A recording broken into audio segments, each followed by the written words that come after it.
وہ معصور دعائیں جن کے ذریعے حفاظت کی جاتی ہے، جس کے ذریعے رسول اللہ نے اپنی حفاظت کی اور دوسروں سے کہا یہ پڑھا کرو، اس سے اللہ حفاظت کرتا ہے، معصور دعائیں کہتے ہیں۔ وہ کون کون سی دعائیں؟ بالخصوص آپ صلی اللہ علیہ وسلم کا یہ معمول تھا اور آپ کے تعلق سے آتا ہے کہ اللہ کے رسول صلی اللہ علیہ وسلم، یہ احمد کی روایت ہے کہ آپ صلی اللہ علیہ وسلم اپنے جسم کے اوپر نماز کے بعد سورہ اخلاص، قل هو اللہ احد، سورہ فلق اور سورہ ناس جس کو معوذتین کہتے ہیں یہ پڑھتے اور اس کو دم کرتے۔ دم کہتے ہیں ہاتھ پر ایسا پھونکنا کہ تھوڑا تھوک اڑے، اور رسول اللہ اس کو پھر چہرے سے لے کر اس کا پیچھے کا حصہ اور آگے سے لے کر اس کے پیچھے تک کرتے، اور ایسا ہر نماز کے بعد آپ 3 بار کرتے۔ جبکہ ہم جانتے ہیں اللہ کے رسول صلی اللہ علیہ وسلم کی حفاظت فرشتے کرتے تھے، آپ پہ کوئی نفسیاتی اور روحانی مرض حاوی نہیں ہو سکتا تھا، اس کے باوجود امت کو تعلیم دینے کے لیے آپ یہ کام کرتے تھے، تعلیم تربیت سکھانے کے لیے کہ دیکھو ایسا کیا کرو۔ اب ہمارے پاس اگر کوئی نماز پڑھ لے تو یوں کر لے کہاں سے پرانا بڈھا اٹھ کے آ گیا، پتہ نہیں کیا کر رہا ہے، یہی ہوتا ہے ہمارے پاس ذکر و اذکار اس کی، چونکہ ہم یہ سمجھتے جو چیز ہم کو نہیں معلوم وہ شریعت میں ہے ہی نہیں۔ 3 مرتبہ ماں عائشہ رسول اللہ ہمیشہ کرتے، یہ پڑھنے کے بعد اس طرح سے کرتے، اور بالخصوص سوتے وقت تو 3 بار یہ ضرور کرتے، اگر نماز کے بعد نہ بھی کرتے تو سوتے وقت جو ہے 3 بار پڑھتے اور تینوں بار یوں کر کے اس طرح سے ملتے، اور جہاں جہاں ہو سکتا تھا وہاں وہ ہاتھ کو لگاتے۔ آج سائنس یہ بھی ثابت کر رہی ہے، ایک تھیراپی ہوتی ہے آپ کو اگر معلوم ہو، اس تھیراپی میں کیا ہوتا ہے معلوم آپ کو؟ ایک انسان جو بیمار ہو جاتا ہے خالی اس کو لے کر ایسا ملا جاتا ہے، دواخانے میں ڈاکٹر سے یوں کرتا ہے، ادھر ملتا ہے، ادھر پھونک کے ادھر ملتا ہے، یہ تھیراپی ہو۔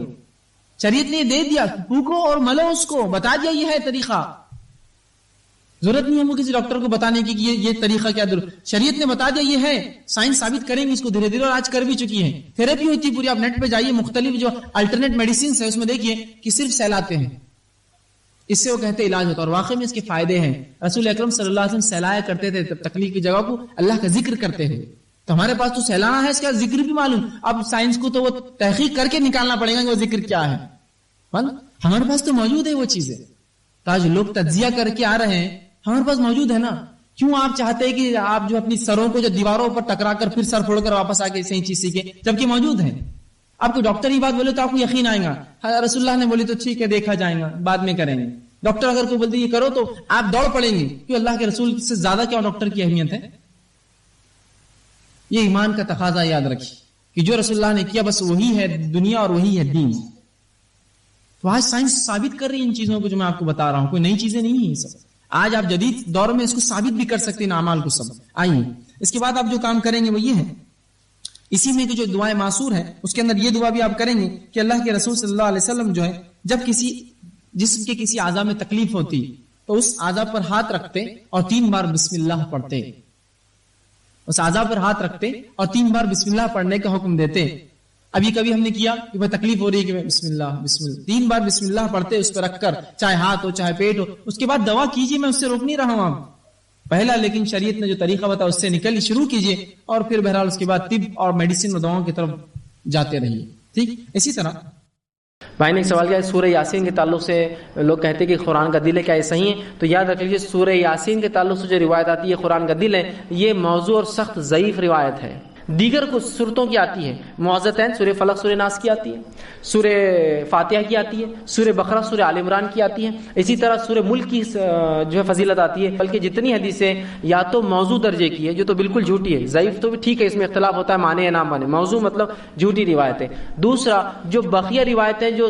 ضعیف کے درجے تک پہنچتی ہے لیکن وہ بھی جو ہے وہ بہت زیادہ ضعیف جداً ہے، بہت زیادہ ضعیف ہے، جو موضوع کے درجات میں چلی جاتی ہے۔ تو اس یاسین قرآن کا دل ہے، یہ ایسی کوئی روایت کوئی حدیث نبی اکرم صلی اللہ علیہ وسلم صحیح سند سے نہیں ہے۔ بقیہ دیگر جو صورتیں میں نے آپ کے سامنے کہی ان کی فضیلت ثابت ہے، سورہ فلق، سورہ ناس، سورہ اخلاص، آیت الکرسی، سورہ بقرہ کی آخری 2 آیتیں، اسی طرح جو ہے سورہ فاتحہ، سورہ بقرہ کی ابتدائی 5 آیتیں، ایسے کہ سورہ ملک اس کے اندر آیا، تو یہ ان کی فضیلت ہے، باقیہ کی فضیلت ایسی نہیں ملتی ہے۔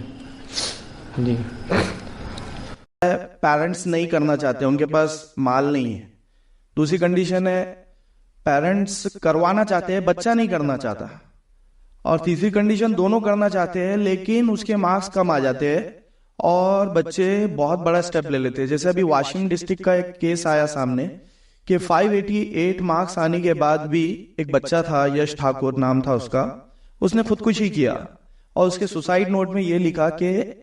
میرے مارکس کم آنے کی وجہ سے مجھے ایمس نہیں ملے گا, مطلب دہلی ایمس جو میڈیکل کالج ہے وہ نہیں ملے گا, تو اس لیے میں خودکشی کر رہا ہوں. تو یہ جو انٹینس پریشر ہے, تو اس میں آپ کی کیا نصیحت رہیں گی پیرنٹس کے لیے, بچوں کے لیے, معاشرے کے لیے, کہ کس طرح سے اس کو بیئر کرا جائے گا, اور یہ ڈفرینٹ کنڈیشنز میں بچوں نے کمپٹیٹیو پریپریشنز کیسے کرنے چاہیے, یہ تھوڑا بتائیے. بھائی نے ایک اچھا سوال کیا. آج کل کمپٹیٹیو ایگزامس کا کافی زمانہ اور چلن ہے. MCQs جس کو بولتے ہیں ملٹیپل چوائس کوشچنس کا وہ ہے. میں خالی یہ گزارش کروں گا, وقت نہیں, میں نے اس سے پہلے جواب دیتا ہے. MCQs کیا نقصان پہنچاتے ہیں ایجوکیشن کو, اس پر امریکن آتھرز کی رپورٹس آپ پڑھیے صرف, کہ MCQs کے چکر میں کیسی ہیومینٹی اور زندگی لوگوں کی خراب ہوتی ہے صرف. اب جب بھی یہ ایسے کوشچنس آتے ہیں اور جب اس میں جواب دیتا ہوں تو بہت سارے پیرنٹس مجھ سے پریشان ہو جاتے ہیں, بہت سارے اسٹوڈنٹس بھی پریشان ہوتے ہیں. یار یہ آؤٹ آف دا باکس جواب کہہ کو دیتے ہیں ایسا کہ ہم لوگوں کی پوری وہ توڑ ہی دیتے ہیں کہ بھائی وہ جو ہم جو چاہت سے کچھ کرنا چاہ رہے تھے آپ بالکل ہی برباد کر دیتے, اس کو اسمیش کر دیتے, کس کی ضرورت نہیں ہے. دیکھو میں سمجھانا یہ چاہوں گا سب سے پہلے بنیادی طور سے جو سسٹم ہم نے بنایا لوگوں کو سلیکٹ کرنے کا ایک پروسیس کے تھرو, جس کے تھرو سلیکٹ کر کے ایک پرٹیکولر کورس میں جاتے ہیں, کہ بیسیکلی یہ انہیومن طریقہ ہے. یہ طریقہ کسی فرسٹ ورلڈ کنٹری میں لاگو ہی نہیں کہ 1 لاکھ بچے آئیں گے, 1 لاکھ بچوں کے لیے 2000 سیٹ سے خالی, پھر یہ کتوں کو ایسا لڑیں گے ایک دوسرے سے نیچے سے اوپر تک, کٹ تھروٹ کمپٹیشن جس کو ہم نام دیتے, جس میں جو آگے جا ہم کہتے ہیں بالکل سفلتا پوروک اس نے فلا کیا, اور اس کو خوب چڑھایا جاتا ہے. مطلب ایک گدھے کو چڑھایا بھی جاتا ہے کہ تو نے بہت اچھا کام کیا, اتنی ہماری اور محنت کر کے ان کو چڑھایا جاتا ہے. پھر وہ 2000 سیٹ کے لیے 98,000 لوگوں نے کیا کرنا چاہیے. فرسٹ ورلڈ کنٹریز کے اندر آپ دیکھیے 8 سے ان کے سلیبس طے ہوتے ہیں, اور وہاں سے وہ بایولوجی اگر لیں گا سبجیکٹ تو وہ MBBS ڈاکٹر ہی بنے گا وداؤٹ کمپٹیشن. یاد رکھیے,